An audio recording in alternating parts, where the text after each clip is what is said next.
কোনো time machine ছাড়াই ২২ বছর বয়সে যেন নিজের ছোটবেলার চেহারা দেখতে পারছেন নাহিদ। শুনতে অবাক লাগলেও ছবিতে নয় বরং বাস্তবেই নিজের ছোটবেলার শরীর নিয়ে ঘুরে বেড়াচ্ছেন তিনি। দেখতে একদম সেম ৭-৮ বছরের বাচ্চা, কেউ দেখে বলবে না যে বয়স ২২-২৩ বছর। দেখলে মনে হয় প্রাইমারির পর দাড়ি গোপ ওঠেনি, সকলের দাড়ি গোপ কারোর কম ওঠে কারোর বেশি ওঠে, কিন্তু আসলে ওঠে।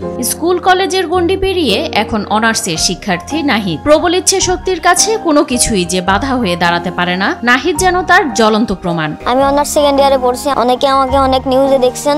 নাহিদ এরকম কিউ ছেলেবেলের সাথে খুব সুন্দর দেখা যায়, মানে ছোট মানুষ, সে কত কথা মানে কইলে ভাষায় বলতে পারে না, খুব মজা মারে। সবার নেতিবাচক চিন্তাকে বুড়ো আঙুল দেখিয়ে এখন সংসারের হাল ধরতে চান এ তরুণ। স্বপ্ন তার আকাশ ছোঁয়ার, হতে চান ম্যাজিস্ট্রেট। যেদিন ক্লাস থেকে সেদিনে যাই, স্বপ্ন ছিল ম্যাজিস্ট্রেট হওয়ার। সব দিকতে ভালো, বুদ্ধি ভালো, ব্রেন ভালো।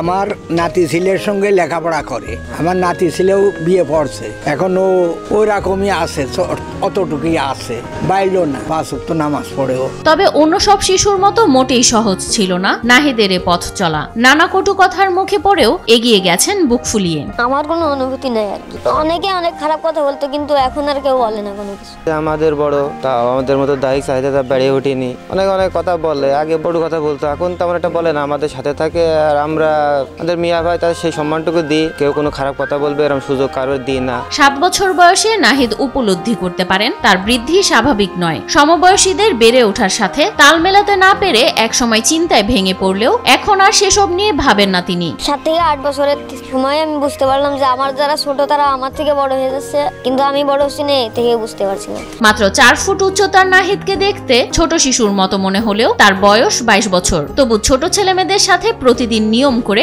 খেলা করেন তিনি। ওর থেকে বয়সে যারা ছোট তারা অনেক বড় হয়ে গিয়েছে, কিন্তু ও ছোট আছে, তো ছোটদের সঙ্গে মেশে। নাহিদ আমার বন্ধু, একসাথে বেড়াইছি, খেলাধুলা করেছি।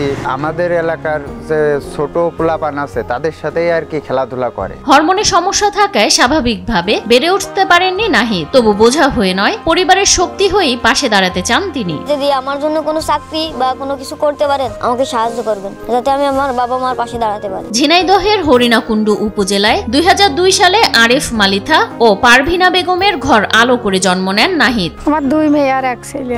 মেয়ে বড়, তারপর নাহিদ, তারপর আরেকটা মেয়ে। সবগুলি বড় হয়ে গেল, আমার ছেলে একটুকুন হয়ে থাকলো। ও যে বড় হবে না এটা কিন্তু কারা ভাবিনি ছোটবেলা। 2-3 বার পরীক্ষা করেও দেখেছো আর বাড়বে না। আর্থিক সচ্ছলতা না থাকায় একমাত্র পুত্র সন্তানের চিকিৎসা করাতে পারেনি পরিবারটি। নাহিদের চিকিৎসার জন্য 15 লাখ টাকা জোগাড় করতে না পারায় বিপাকে পরিবারটি। আমার চিকিৎসা করতে প্রায় 15 লাখ টাকা লাগবে। বয়স 7-8 বছর, তারপর থেকে আর বাড়িনি। এজন্য অনেক জায়গায় ডাক্তার দেখাইছে, ঢাকা, রাজশাহী, সব জায়গায়। ওর গ্রোথ হরমোনের সমস্যার জন্য তাও গ্যারান্টি দিতে পারিনি যে বড় হবে কি হবে না। এদিকে শারীরিক অক্ষমতা যে কোনো সমস্যা নয়, স্বপ্ন পূরণ করে তা পুরো বিশ্বকে প্রমাণ করে দিতে চান নাহিদ। আমার জন্য দোয়া করবেন, এই যথেষ্ট। আমার স্বপ্ন একটা সরকারি চাকরি করা। আল্লাহ আমার যা দেবে আমি তাতেই খুশি।